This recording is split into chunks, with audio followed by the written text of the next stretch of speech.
All right, Mr. Moon, Hello. how you living? Good. I'm Yeah. good. I'm good.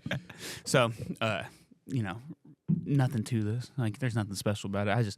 It's kind of really want to use it as an archive for like a lot of the creatives who are in Nashville right now and doing Yeah. stuff like that, and like, especially in the DJ lane, just because it's kind of like the medium I found myself in. Yeah. So give yourself an introduction. Talk about who you are, what you do.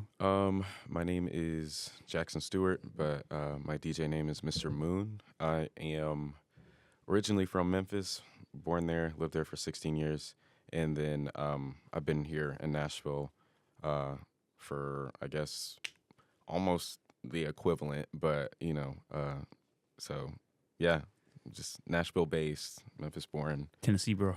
Yeah, Yeah, yeah, real game right Tennessee there. for real. Have you lived anywhere else outside Tennessee, or is it just Memphis? Nashville? So I went to college in Huntsville. Nice, okay. So that's You're in the area. Yeah, it's close, Nice. very, very close. Not Nice. any more than like an hour out of here. So I mean, And so you grew up in Memphis. Like, what was your life like growing up?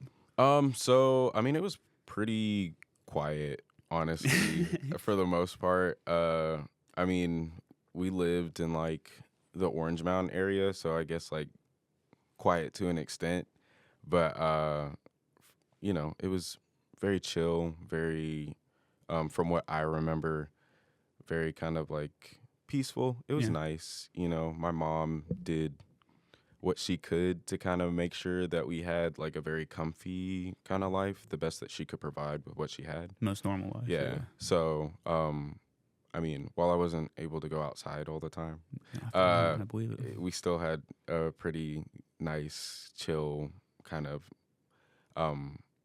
just friendly environment Yeah. to live in. Were you were you really like in the arts growing up, or like were you more of like Actually, what were you into? Yeah, what were you into? No, I was like really shy as a kid, so I didn't do anything. Like, I was always afraid to sing in any choir. I hated being up front, anywhere. So stage fright was like a huge thing for me. Did not like doing anything on a mic. Didn't like being in front of too many people.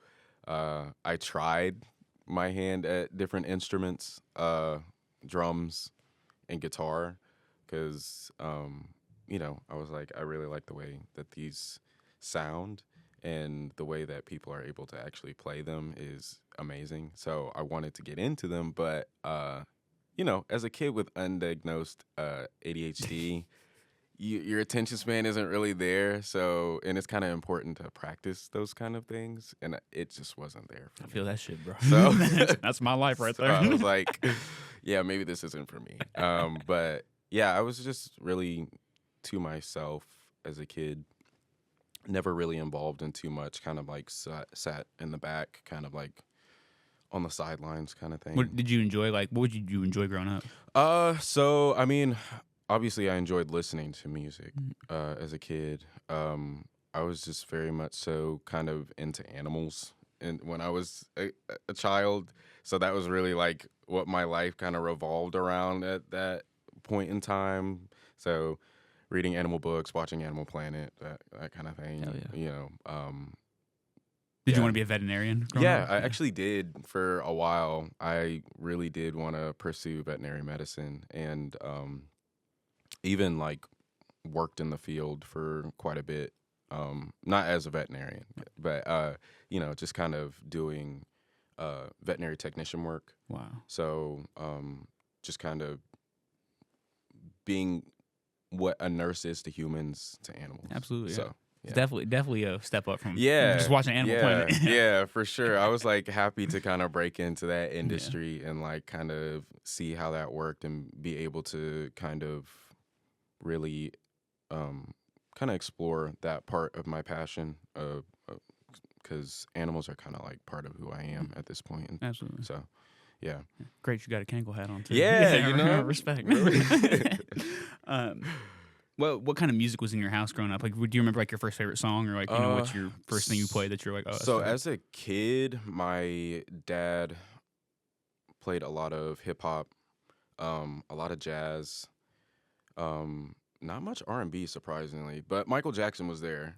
So but he's pop. So I mean, we had like those kind of things, and then my mom was kind of like the R&B person, so she would have us listening to like Destiny's Child. We'd listen to Corinne Bailey Rae on the way to school.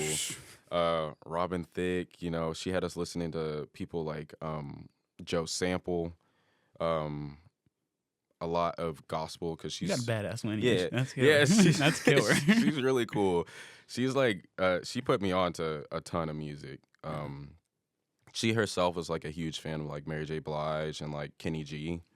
So we had like a nice mix of everything to kind of like make us well-rounded listeners at the very least if we couldn't play anything. Did y'all have house music like growing up? Did you No, remember that's that? kind of the crazy thing. There was like no, I don't think either of them were like super into like house music like that. So like I didn't really start listening to house music until like really after college was really when I mean, of course everybody's like, you hear what's on the radio. Well, back then you used to hear what's on the radio, but like, you know, a lot of like the Power, like Cheryl Lynn, you know, you kind of hear those kind of things. So I heard like commercial, like house in passing. To be real, yeah. Yeah, you know what I'm saying? So like that kind of thing, but never anything like deeper Like than the that. like club hits. Yeah, nothing like that. So What was do you have like a time when you're like first discovering music where it's like, okay, this is like the first genre I've really kind of, you know, stepped into and kind of enjoying as a listener on my own? So hip hop was kind of my starting point. Always kind of like spoke to me. My dad was like a super huge fan of like Jay-Z. So My favorite rapper. yeah, so like I kind of like wanted to be like kind of like complimentary to that. So like I liked Kanye West like a lot. Grew up listening to him. I think I bought my first like physical CD that I bought for myself was 808s and Heartbreak. Because my mom wouldn't let me get Graduation because funny, we were like, I wanted Graduation. I had it in my hands. We got to the register. The person at the this is back when people actually cared about kids. So the person at the register was like, this has a parental advisory on it. Just want you to know. I don't think it'd be okay for him to listen to this. So literally couldn't buy that. Damn. She made me go back, put it back. But you can get 808s. Right, I got 808s because it didn't have the parental advisory. So I got funny. like the special kind of version where it was just like the artwork on the outside, so my mom didn't see that because I wanted Gym Class Heroes too that day, but also parental advisory. Yeah. So she didn't let me listen to that. Anything with the sticker was a no-go that day. Exactly. That's crazy. But we can get GTA at 13. Right.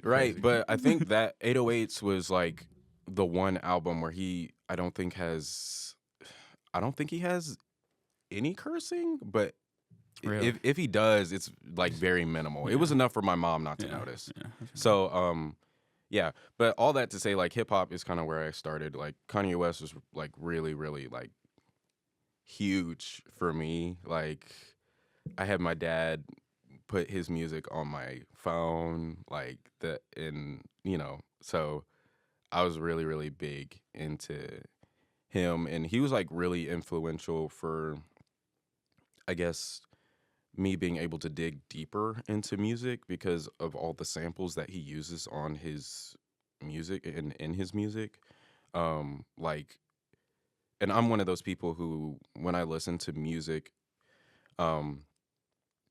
it's not always about the lyrics for me. It's more so about production and what goes into it. So hearing those samples and wanting to be like, dang, where's the actual origin of this, like, really inspired me and really was what I was looking for as a kid. So to answer your question, hip hop. That's the exact same story with me. It's like I fell in love with hip hop as a kid, just because is you know, kind of like the rebel culture. Yeah, for me especially too, because I was kind of like the Offset kid, like you know, doing stuff. And what I found out was like through Kanye, but also through like you like Tupac and stuff like that, and just listening to those samples and learning that like, you learn about like computer love because of all this stuff. And it's like, I would have never known about that. Exactly. Like, we would always, like, in the car, of course there was Jay-Z, but, we'd be listening to like Project Pat, 3 6 Mafia, that kind of thing. I don't know why my dad was letting us listen to that. Killer. Come on, man.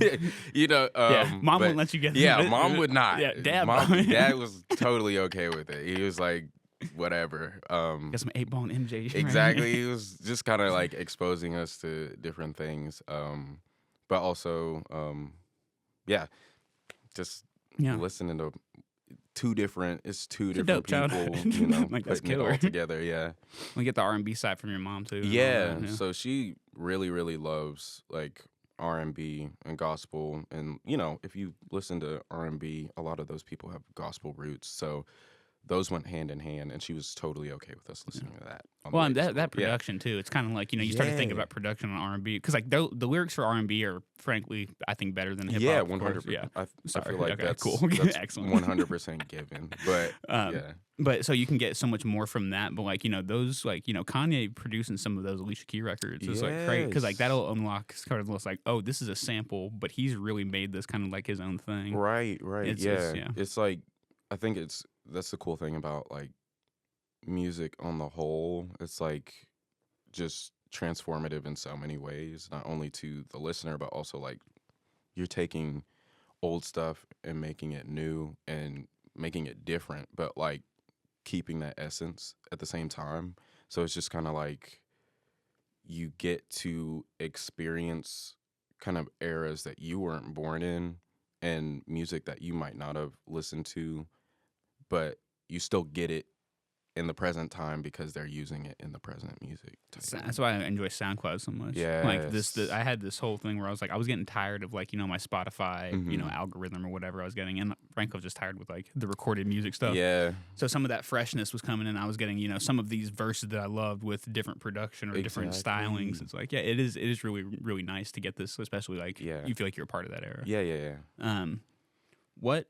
What was sort of the jump off point where you wanted to start, kind of creating or like, wanted to make stuff, whether it's you're drawing or even, doing light mixes or making beats or whatever? So like, I guess like creative wise, like, I used to draw a lot, but that was because like my older sibling was a great artist. Oddly enough, all my siblings are really good at art to some extent. So, I really wanted to be like them. So I just kind of really was inspired to like draw. So I was always drawing as a kid, always drawing, always listening to music. Those were like my two things that kind of like encapsulated my world at the time. But music was always kind of like the driving force. So when I was, I guess, when you could start making playlists, that's when I started kind of making playlists. And I was always focused on like, at the time, I was just kind of focused on what song sounds best going into this next song type thing. So that kind of was kind of like a precursor, I guess, just building playlists and kind of curating playlists and making sure that I could find different songs that flowed nicely into the... What were you doing that on? Like Spotify, YouTube? Yeah, I was just doing it on like Apple Music. And that's before they had like any like fading feature. So like you kind of just had to find those songs that on their respective albums kind of naturally already flowed into the next song, but you make it just with another one. That's awesome. How old were you? Shoot. I was like, I started doing that in like 10th grade, because that's when I started back, like kind of the resurgence of like, it was like a resurgence of hip hop for me, because prior to that I was listening to like alternative rock a lot, and I even had like that little dubstep era. Yeah, so that was interesting. But anybody who listens to like the alternative rock or like the gym class heroes, I was like, there's probably a little W offshoot. I had my little dubstep phase where I was like, this is the best thing on earth. I was about to say, I'm making this 2013 trap music. I'm like, going nuts right now, dude. I was like, that's so funny. It's the best thing ever. What were you ever like a music producer at all? No, Never. actually, no. I don't think like, and I was like talking to somebody about this last night. Actually, I don't think I could. I don't put it outside of something that I could possibly get into. I just don't think at my place right now, it's kind of my lane. I'm not musically inclined in any way, kind of like technically, So like I can't really play any instruments. I know what sounds good. I would love to be able to play an instrument. I actually want to pick up bass at some point in time. But I feel like you kind of have to, not have to, but it definitely helps the quality of what you put out if you are kind of able to, play some kind of instrument or have like some kind of background in musical like or musical roots, I guess. Have that exactly. language somehow in you. Have that bass line, and that kind of helps you like further understand like your production and everything. Like with DJing, like I've had to learn like minimal music theory. So I have like the lightest of bass lines for that kind of thing, and like so I have enough foundation to be able to DJ. I don't think I have enough foundation to be able to produce. But the further I get into DJing, the more I'm like, oh, this would sound great as a house track. How can I make a house track? So that's exactly like it's talking about that sampling and that kind of reiteration of stuff. Exactly. Like I think we're lucky that's in the same domain. Yeah. Because it's like as a drawer, you could be like, this would be sick, like as an oil, because you can dummy something up on like a napkin. Like I can make this into stretches into like a bigger thing, yeah. and like it's just like that discipline and practice. Yeah. And also too having like the intention of knowing this is good for me right now, because we're trying to do other stuff right now and we can't take the energy out of that. Yeah. When was the first time you like were like trying to like dip the toe in the DJing, like stepping on a deck or doing things like that? So granted, I say that for because I don't DJ. Like this is entirely like a pre-recorded DJ program. I've talked about it. Yeah. But like it's a completely new language to me. So I love hearing kind of like the new stuff. So my friend David, he's a music producer and music artist. But for a while there, he started DJing. Because I guess like similar languages, it's easier to go from production to DJing than it is to go from DJing to production. Thank God. So he was DJing kind of like the early Nashville nightlife, kind of like secret, that kind of thing. So he would DJ, and I would watch him DJ, go to all of his events and all of his kind of like his performances, and after a while I was like, he would always joke around and be like, I could do this. No, for real. He would like joke around, like sometimes if the crowd was really light, he'd be like, Jack, get back here. And I'd be like, I don't know what I'm doing. He's like, it's cool, I'll teach you how to do it. And so he'd like let me like transition into songs. He'd like tell me basically when to bring do it now. He would tell me when to bring the fader up and whatnot. That's what you need though. That's exactly what you need. So that was kind of like my first little like dip of a toe. We had one session where he tried to teach me, and I was like looking at his board, trying to understand like phrases and beats and stuff like that. I was like, this makes no sense to me. There's no way I could do this. So I took like a long break from it and I was like, I'm gonna let y'all have this. Y'all can definitely like, I love it, but y'all rock out. Y'all got it. Y'all got it. This is your ministry, right? Literally, that's where I am. So yeah, I'm in the same way. Like they're trying to bully me so hard into DJing. Like if you like, I want to, but it's also kind of like I'm not trying to extend myself too much right now. Like there's, I think I just turned 31, so like I'm just wow. I'm little. Thank you. Yeah, it's a little seasoned. Let me tell you. Hey, I'm not far behind. So. No, well, that's the thing I realized is like the 20s suck. Like unless you like really set yourself up and like you like have that discipline in like your teenage years. Yes, which I didn't have. I didn't have it in my 20s for sure. So like now that it's kind of like getting our shit together, it's like okay, now we can sort of step into these kind of new versions of ourselves. Yeah. And I think we're lucky that we get to do it here in Nashville, because I think we're kind of the thing that this city needs. Yeah, for sure. It's not even like it's a counterculture or anything, but just something that's different from the label side, or like the whole TikTok, hyperactiveness or whatever. Yeah, I agree with that 100%. What do you gotta be talk about? Like different. I mean, and there's different comes in so many like different forms, different boxes. Yeah, so like everybody can be different, quote unquote, in their own way.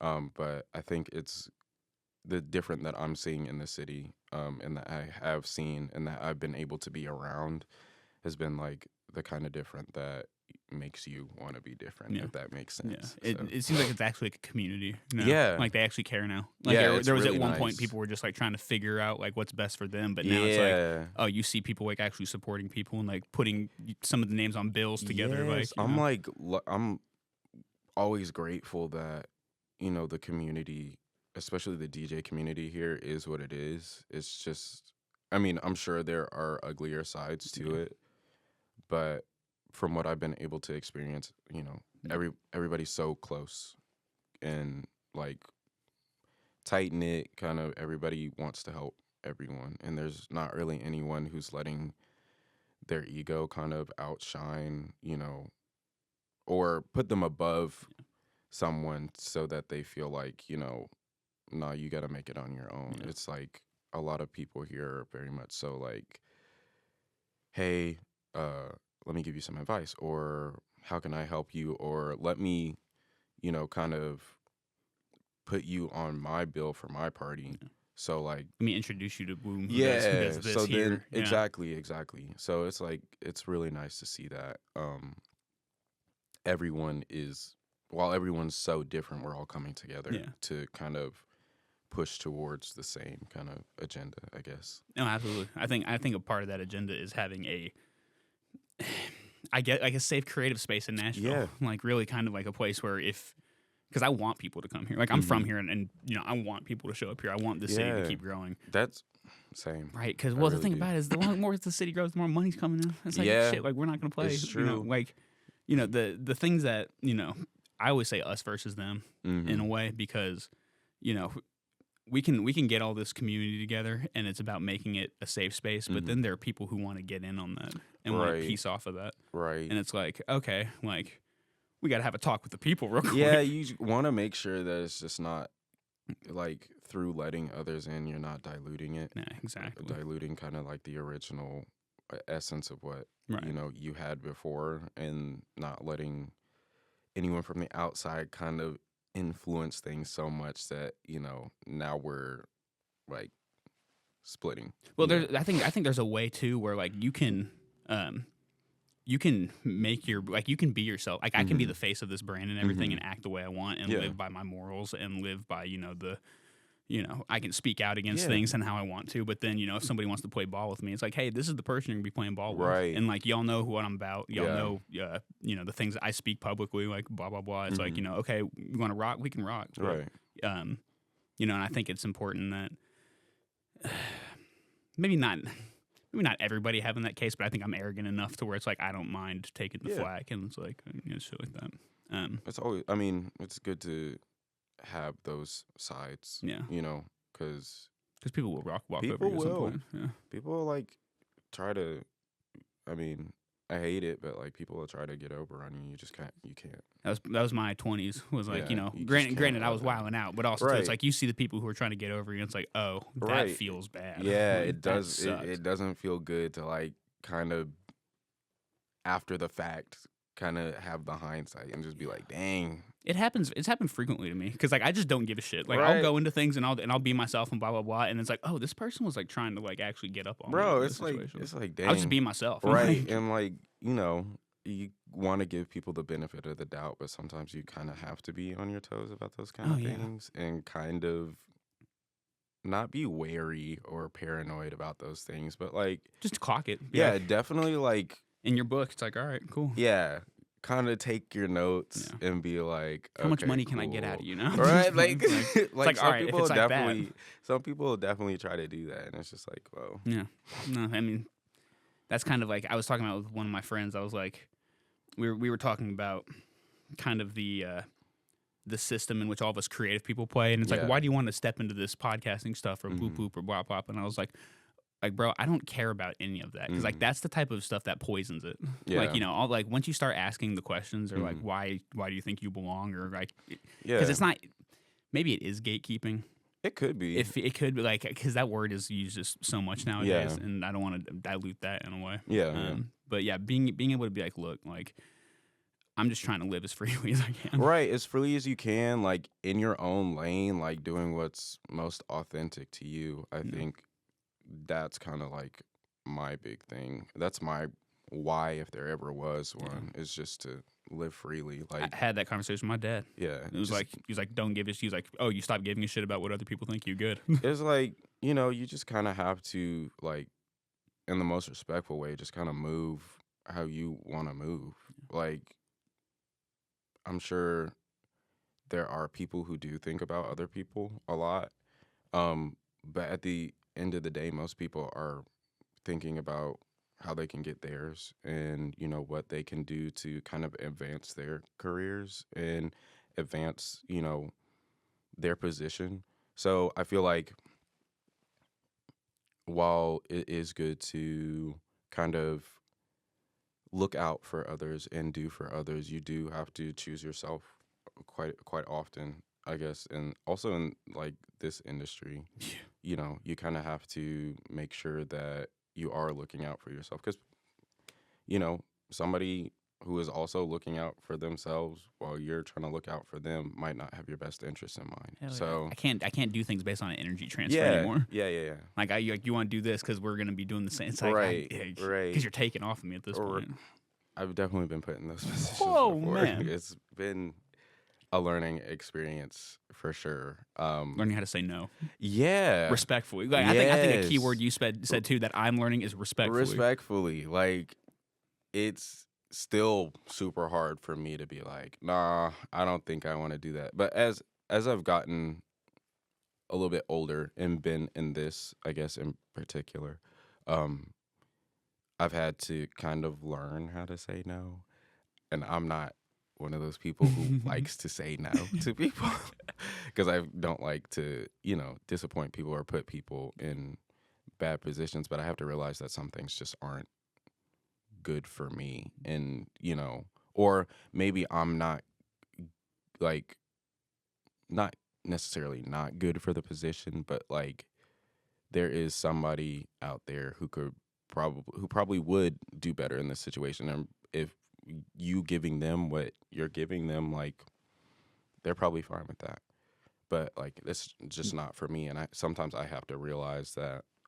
Yeah, saying no and with an alternative. Right. I think I think saying no with somebody that you care about, or like something you're definitely with that on, because that's just like, because that's you caring about them. It's hard for me. I'm like finding myself not being able to say no to people that I barely know. I'm like yes, I could do that. I don't why did I do that? So it's just like, yeah, you kind of have to pick and choose and say no. Yeah, People, say no, absolutely. I mean, I think kind of talking about protecting energy. Yeah. Like, I mean, I'm starting to get to the point where I was like, I'm getting too protective with it. Right. Like, I need to start giving it out. Just giving a little bit here and there. I'm a little bit too defensive in a way. Yeah. I got my guard up. No, seriously. I mean, like, I feel like it's like nowadays I'm just like, why are you acting like this? Like, I can't. There's no decorum with me. You had to lock back into yourself and be like, hold on. Wait. I am trying to regulate my nervous system. Yes. I'm trying to lower my heart rate. Right. Like, goddamn. I'm not trying to be stressed out all the time. So when did you get to Nashville? So I got here in 11th grade. So that was like 2014, kind of. Wow. Yeah. So 2014. So you pretty much. I've been here. You've been here. I've been here. Yeah. I've seen. I mean, like, yeah, because 2012 was like when it kind of started going up. Yeah. You've been here 12 years. Yeah, it's been a while. Yeah. It has been a while. So like, anytime I'm like, oh damn, yeah, I'm from Memphis. People will be like, how long have you lived here? And I'll be like, oh, you know, I've been here since like 2014. And they'll be like, so you're basically from here. And I'm like, my adult life has been here. Yeah, so exactly. yeah. Yeah, no, you know what are your formative and then years. Right. The years that I was actually able to go out on my own and kind of develop my own, like, for real personal identity, been in Nashville. So once you get outside of that structure of school and like you get to live as yourself. So like really after COVID was kind of, well, actually a little bit before then, because I started kind of going out a little bit. High school and college, I did not go anywhere. I didn't go out. I was in the house all the time.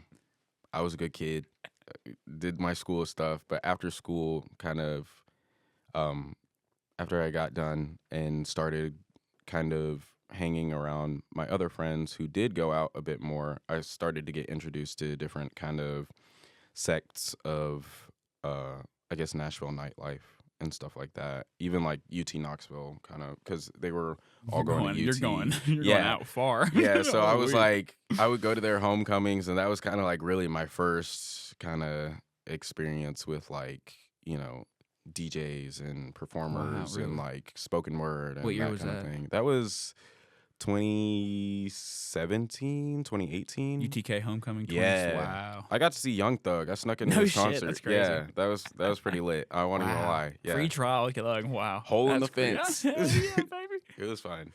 That's sick. And so that was your first experience DJing?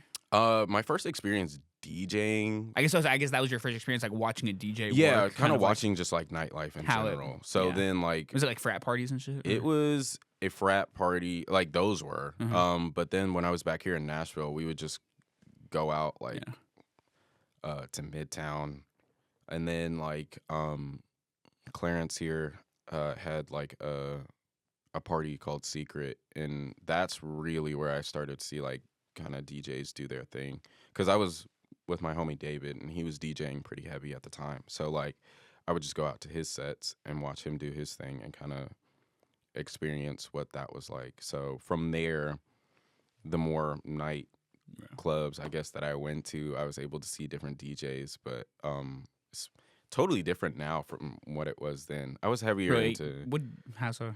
I guess like in terms of the diversity of the DJs that I see is a lot different now from then, because I was really only going to see my friend David, and at that time, you know, I wasn't super into DJing. I was into music, but like I wasn't super into DJing. I was more like obsessed with skateboarding at the time. Yeah. So I was like definitely kind of like locked in with that. But then like the more I started to go out, the more I started to see like different DJs. Like my friend Tisha, she lives down in Atlanta now, but she like had a little DJ collective in Huntsville, and they were like doing some really crazy stuff. So I've heard Huntsville's got some crazy creative DJs. They got a crazy creative scene down there. They have a great group of like creatives in general, but yeah, like their DJs are slept on. How far is Huntsville from here? It's an hour 45. Golly. Yeah, it's not bad at all. It's not bad at all. That's crazy. Nah, they honestly. What the? Huntsville is one of those situations where the city is a little bit underdeveloped and the DJs are like way above like that creative like the scene. Deep out there. Yeah, they're like way above what the city has to provide for them. And honestly, most of them probably need to go elsewhere because they're just that good. Yeah. Wow. So, but yeah, shout out Huntsville. There you go. Yeah, they're amazing DJs down there.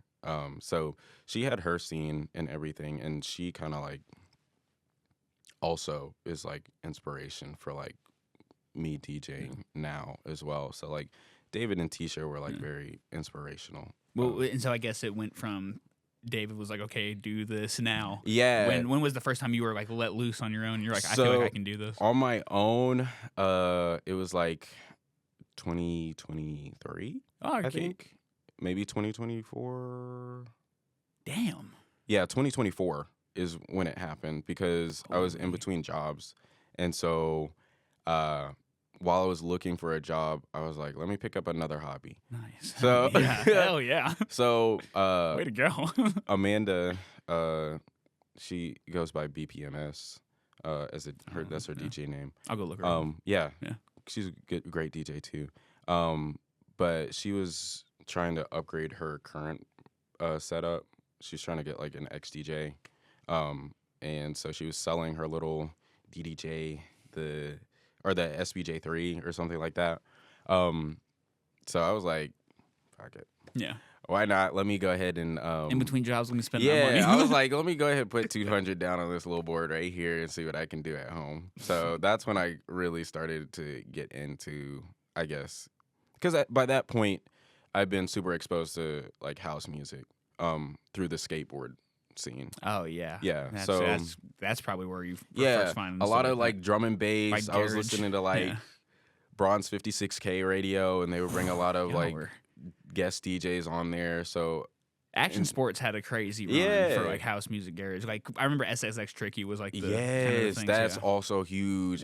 I actually just went back recently and like listened to the soundtrack, and I was like, this was crazy, because like a lot of that music still like lives in my head, like from SSX. Well, that's like where I first heard that even kind of tempo. Yeah, it was so. You know, you grew up with like I grew up with the Beatles, and like I had a little hip hop, but then you get it's amazing. Just like I don't know, that push forward and like always in the back of my mind, but never at the forefront until like I actually started like skateboarding and stuff like that. Like starting listening to like Barry Can't Swim, like Mall Grab,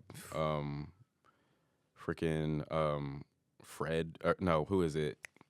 Ross from Friends. A lot of those kind of like house DJs kind of like put me on, and then from there I kind of like jumped off there and like found that. But wait, okay, hold on. What year is this sort of 20, stuff? That's the same year, same 2023? No, like 2020 to 2023 is kind of like when I was skateboarding. Wow. So like I was just really. So that's where the house and all the. Yeah, that's definitely where the not house. Like that's where the everything besides hip hop and R&B. Yeah, that's where the rest of that came in. Like the house music definitely came in during like, because I mean I think it needs to be studied, written about. There needs to be some kind of like actual paper article written on it. I'm sure there is one out there, but like the marriage between the skateboard scene and the house music scene, or just house music underground, is just absolutely insane. Like you have your skateboard videos where you have like rock and heavy metal. I think that also needs to be studied, because a lot of them like heavy metal as well, but like the house scene, like Palace's skate team, Bronze 56K, Supreme uses more hip hop in their parts, but definitely like Palace and Bronze put me on to like a lot of house, a lot of underground cuts. Like I heard Gabriel, it's this like UGK track for the first time in like a Palace skateboards part, and it was transformative. I mean, it's like they're all countercultures. Yeah. Like hard rock, skateboarding. Yeah, exactly. House music was like, it's a counterculture for what was going on. It's like, it's kind of like a marriage and all of this stuff where it's like, that, I don't know if that's, where they probably saw it in, but like, I mean, I'm sure. Yeah. But like. It's not like they have like Wayne Newton on a. No, like, on a but you're right. Video. Like, I mean, they'll have like most of the music, a lot of music that I've discovered has been through like skateboard parts. And it's not just house, it's not just hip hop. It's like I listened to Silver Stallion by freaking Johnny Cash and Willie Nelson and all of them. Like that's one of my favorite songs. But that was on like Bronze 56K. They would use that kind of like as a gimmick song. Wow. But like I love that song. Wow. So yeah, I remember seeing some of those skateboard videos where they would have like the Cash music on it. And those are actually pretty fire. Yeah, they're great. But yeah, skateboarding kind of introduced me to that. And then so dope, in 2024, I was like, let me go ahead and start putting stuff together. Were you like first putting together like more of that kind of stuff, or were you? I really wanted house. Yeah. I really wanted to play house. I wanted to basically put stuff together that I could skateboard to. Hell that yeah. was kind That's of what the mixes are, that dude. was kind of like the Boolah mixes are just literally me when I was running. I was like, I just need music to run exactly. To. It was like, how can I make stuff for me while I'm doing this other thing that I also enjoy? Literally, exactly what I was doing. Right, playing like when I was going trying to just work out. It was literally I need something to keep me interested. Let me put something together beyond a playlist that is cohesive and flows together. And it's crazy where it kind of takes you, or just who it introduces you to. It really opens you up, because like when you start DJing, you're like, and I'm sure once you get skilled in everything, you can literally put anything together. Yeah. But when you start out, you're like, dang, this doesn't go together like I thought it did. So that like puts you down the pipeline of let me find something that will go with this type thing. Or like you start to explore different songs in the same BPM that might go better. So I think that's a big thing for me trying to learn. And like, you know, I'm so used to being to like be able to in Ableton be able to like cut the filters where I want them and automate them how I want. But then it's like, oh, I'm not even thinking about keys or BPM or anything like this. Like it's more of just how do I make the vibes right? Right. Yeah. What was it like? Where was it? What were you doing? Like first little. How long was it? The first like your set you're doing. So my first gig is that what? Or even like your first little performance where you were like just like you like at the house at the crib for your family or something.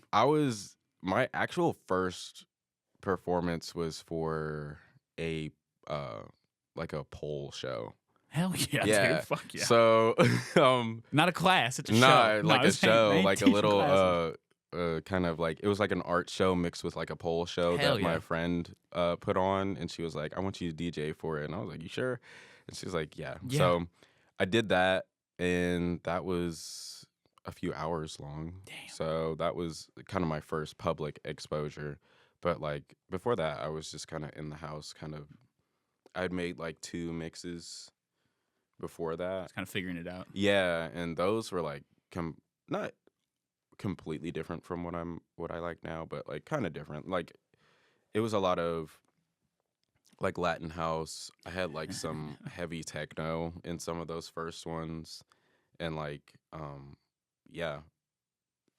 I liked going back to them. I'm like, oh yeah, this sounds pretty nice. This is actually kind of nice. I was like, this is cool.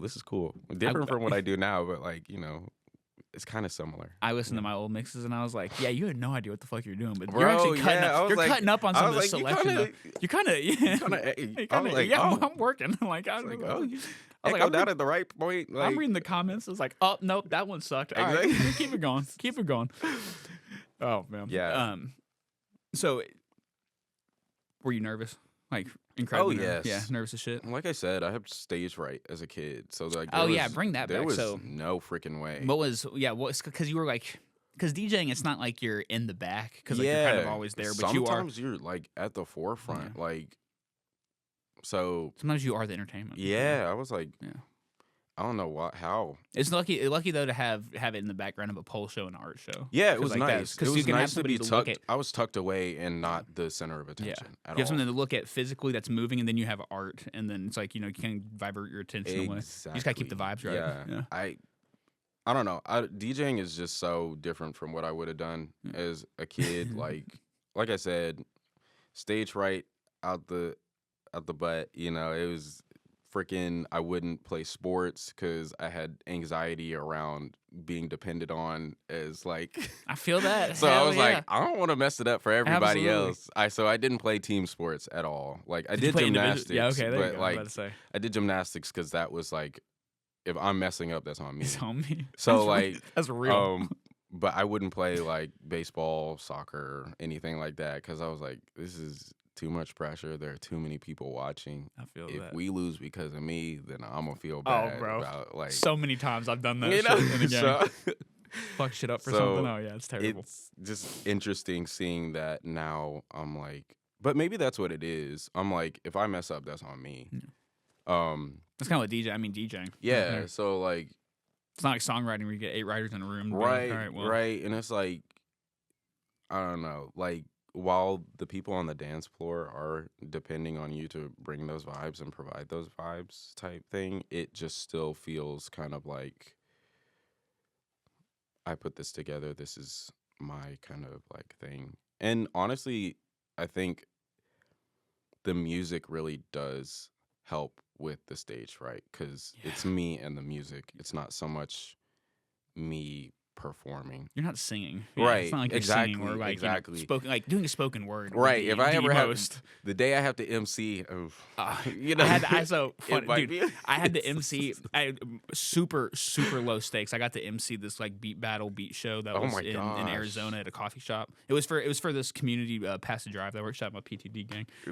Now those are my guys, and I was like I wore a nice little buttoned up shirt, and we were in a coffee house, and it was only like, you know, 15 people max, but I was like, all right, this is a very low stakes entryway because this is some shit I want to do. Like, it kind of was like the precursor for me talking to people and this shit and being like, all right, well, we could figure something out. Were you nervous?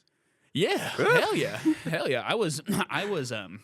Actually, no, I wasn't nervous, but I wasn't nervous because I was preparing for 3 straight days. Oh, really? Like, I'd written out a script. Okay, yeah. See, preparation helps. Like, oh, dude, preparation is the thing that saves me. Like, I wrote out like a script. I was like, okay, thank you for not the script. Oh, bro, I was like in my head. I had it behind my back. I was like, thank you for coming to the Cold Water Coffee House and Brewery. Shout out the Cold Water gang. But nervous as shit, and because I was like, all right, cool, but. I knew kind of like I've learned like the preparation and shit is like, what takes the anxiety away. Oh, yeah. And I'll still, have a mix due on Sunday at 10 a.m. and I've been up all night, faffing about, not doing anything. Yeah. It's like, all right, cool, No, I mean, preparation, that's definitely a thing I've also had to learn. I'm like, at least where I'm at right now in DJing, I have to prepare. DJing preparation, like talking about crates. I listened to Tika talk about crates and just like having them set out how they are. Look, her crates are crazy. Like, she's got it super specific, and she might say otherwise, but like her crate, I'm nowhere near that. I like have crates for certain events, and so. She has like the BPM crates for the vibes lined up and like the multiple BPM vibe crates. Man, that's what I'm like, I still don't like that's different. That. I'm like, it really is, but like super helpful, but like that's just prep. Like that's just like extreme. That would save me from any stage fright. But oh, for real. Like I'm sure she's so like just doing it that way. She's like so like confident in being able to just go in and do whatever, like just based off of how she's got everything set up. She seems like she's always having a good time. Oh yeah, yeah. That's one of my favorite DJs in the city. Like just skill wise, and then also just like song selection. Like she tells me all the time, she's like, "You just got to try stuff," and I was like, and she really do just be trying stuff. I'm like. Wild. I was like, how did you? She's like, I don't know. You man. did I this just live. Be trying stuff. Like, I'm just throwing it together. I don't know. So yeah, like talented human being. I aspire. Y'all were doing something. I saw y'all doing something together recently. Where were we? Were we on? I don't know. We might have been on a lineup recently. Or maybe it was just a picture like you were behind there supporting her or something. Oh yeah. I mean, I'm always. Yeah. Right. That, like I said, I'm one of those people. While I am a DJ, I was like a party goer, dancer first. So I love seeing my DJs DJ. So because you kind of get to be in that mix with them. Yeah, like, that's your bestie doing in the mix. Like right there. Am I like I'm learning while also still being able to like enjoy myself. But like I love watching them do their thing and be in their element and just like. The different approaches to things is always nice to see, like, because you can have somebody play the, same song, but nobody's going to play it the same way type thing or blend it with a certain song. So I love watching their approach to, like, a song that I might have spun at an event. Like, it's just... I don't know. The DJs here are talented. It's like different sampling. It's like how different producers would sample something. Yeah. It's like, oh, you heard this very differently from how I heard I'm this. like, whoa. I would never even thought about, using that part of the song to, like, transition into this song. That's crazy. So. That's what I realized with, like, going out to doing, like, these little trips with the DJ homies. It's like, damn, they all have their different styles, of course, and just, like, the different vibes they bring, but they can always bring it. Yeah. Like, there's no question, like, being able to, like, put them on something. It's like, okay, like, because they taught me about looking at the space, looking at vibes, understanding what's going on, being like, okay, you taking the chip off your shoulder and being like, hey, you might do something different. Yeah. Even now, that's something, I mean, I'm only, like, a year and a half into it, but, like, even now, that's something that I'm still, like, trying to learn. Yeah.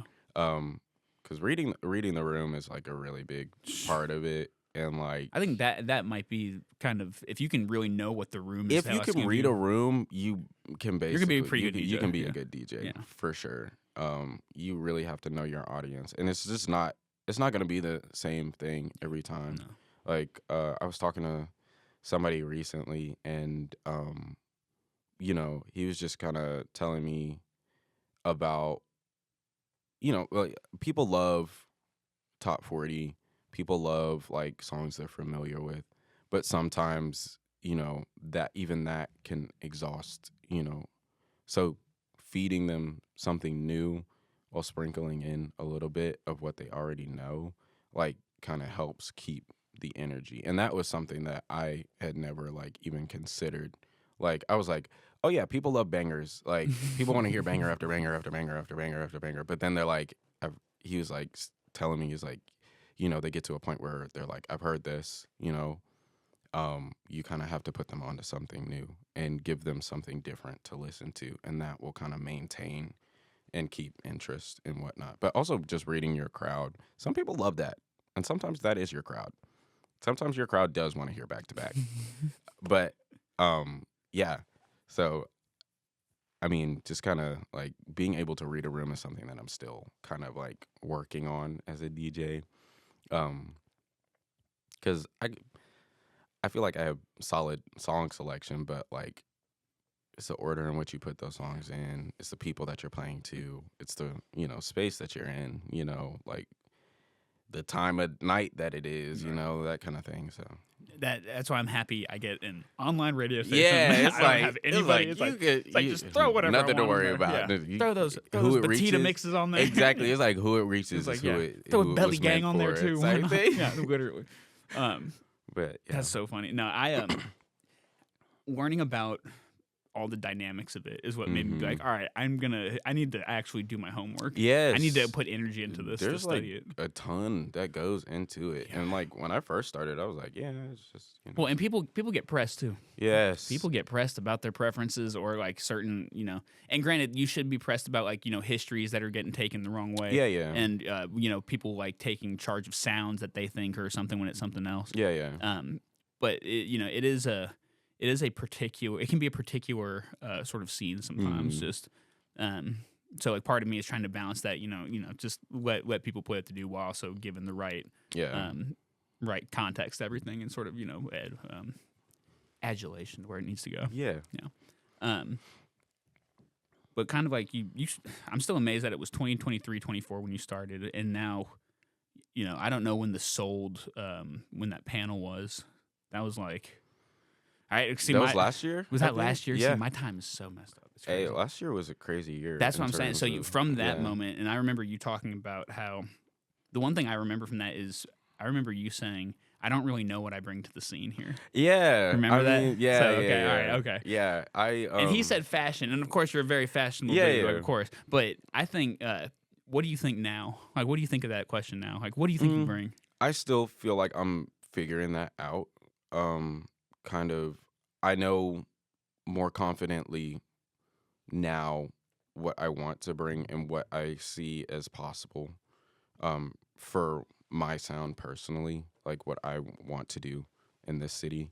I feel like I'm still finding it, but I'm bringing it to the forefront. If I have to do it, by myself or, with other people, like I'm gonna bring the music that I want to bring to the scene because I feel like it's needed type thing. So. And you see yourself stepping out into different places. Yeah. Like, you're at Blind Barber. You're at you did I just found out what Lulo Sound Room was. That thing is dope. Oh my gosh, dope, dude. it's wonderful. That's crazy. Like, shout out Lulo. I need to bring the DJ homies into town, and because they've been talking about going to New York and want to do On the Lot. I'm like, nah, bro, bring that shit down here and we can do this. If you want to hear the most diverse group of sounds and DJs, Lulo is the place to go.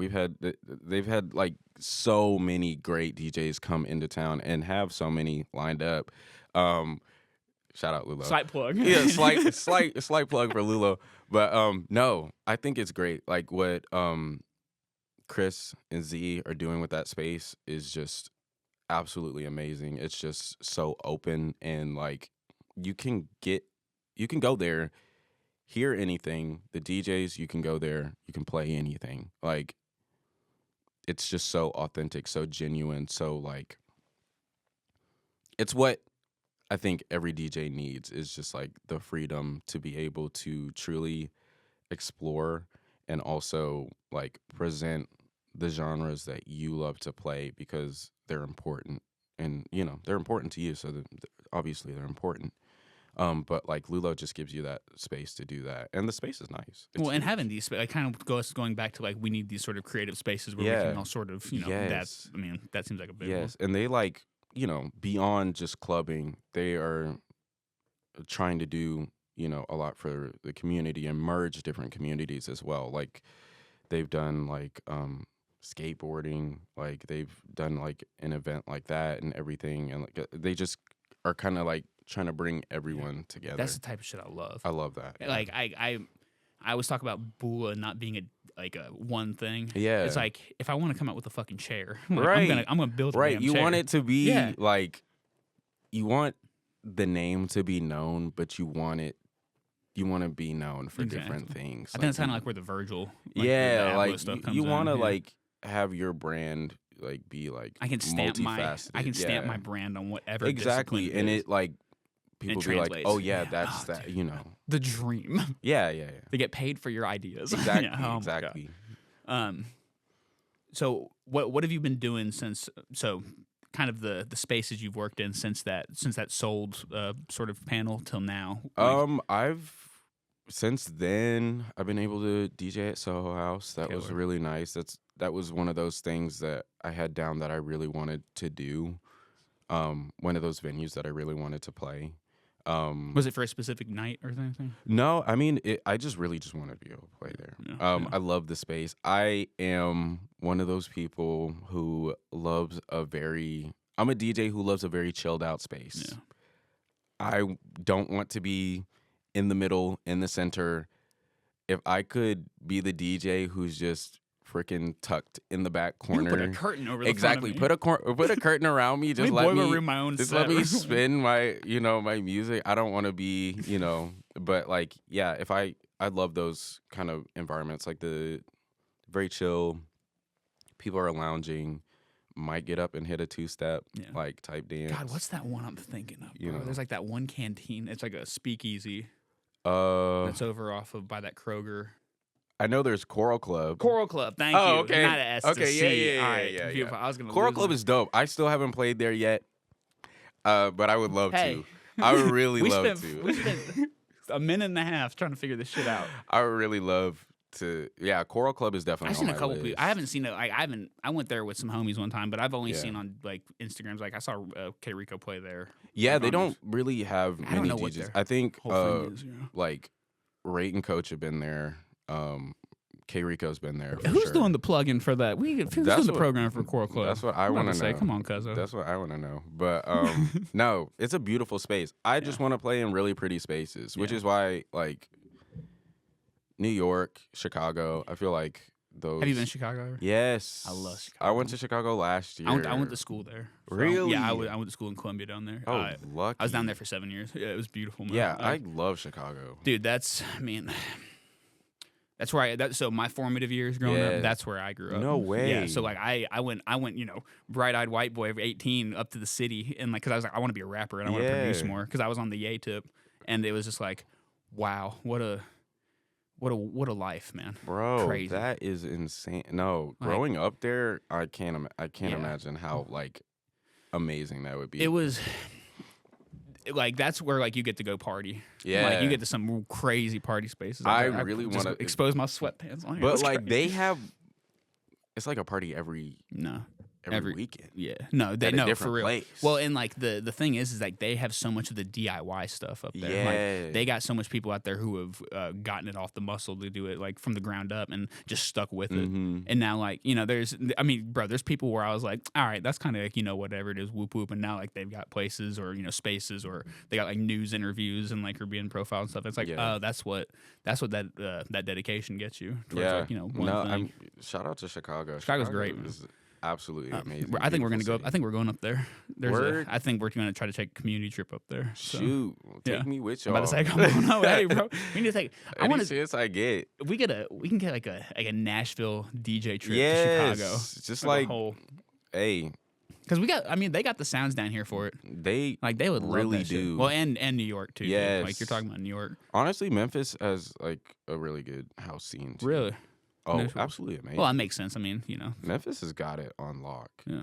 Like in terms of like their experimental like electronic music sounds, like because that shit goes back to like the 90s with hip hop and shit they too. got like they have like juke and freaking club music, like Jersey Club, Baltimore Club. Like their scene down there is so good. Yeah. Like Zach Fox had a bunch of like Memphis DJs. Oh, is that who they were coming out to? Wow. That's who they came up and opened for. Damn, son. Yeah. Shout out Memphis. Shout out Memphis. Memtown. There you go. Yeah. So, do you have anything coming up? So I have a few like private events that I'm doing. I'm spinning an art show in March. Then I'm spinning like somebody's mom's birthday. Fuck yeah, dude. Those are the best ones. Yeah. I'm sorry. Like those. And then on the 14th of next month, I'm spinning at Lulo. And I'm spinning with Black Rave Culture, so that'll be. I don't know them. They are dope. Are they based in Nashville? No, they're from DC, I think. Oh, the DMV area. Yeah, they're like. Also, shout out the DMV DJs. No, DMV, don't get me started. Look, they're fire. I have some friends up there who are doing really big things, like throwing their own parties type thing, and I'm like. The East Coast has a lot of that, like throw your own party scene that's still going down. That's what I want more here. Yeah. Like, I get like we have like.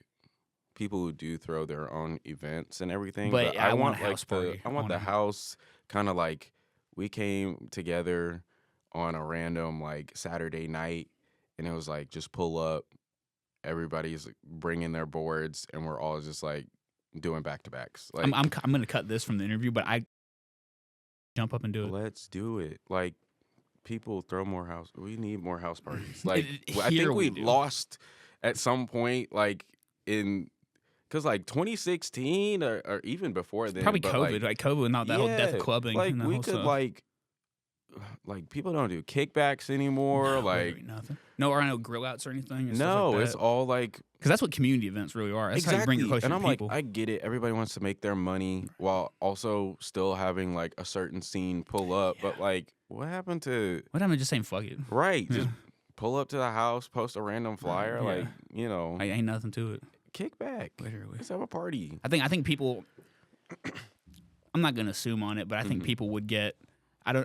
They need to separate the idea of the amount of people coming to the success of it, and just because I don't think it's something like that where they'd be like, oh, only like 6 people showed up, but like you got 6 people to show up like on a random Saturday just to kick back and chill. And it's like, a vibe. Yeah, it's really nice. I think we do need a lot more of that. Yeah, or just like like community paint days or shit like that. Like just some random shit. Be like, hey, random Thursday afternoon, you want to come pull up? And, get like, artsy, you know? Yeah. Like really get creative and like do creative things. Or like, you know, the concept of like what do they call it? It's like co-play, where like somebody might be DJing, but somebody like because I saw this one like DJ set.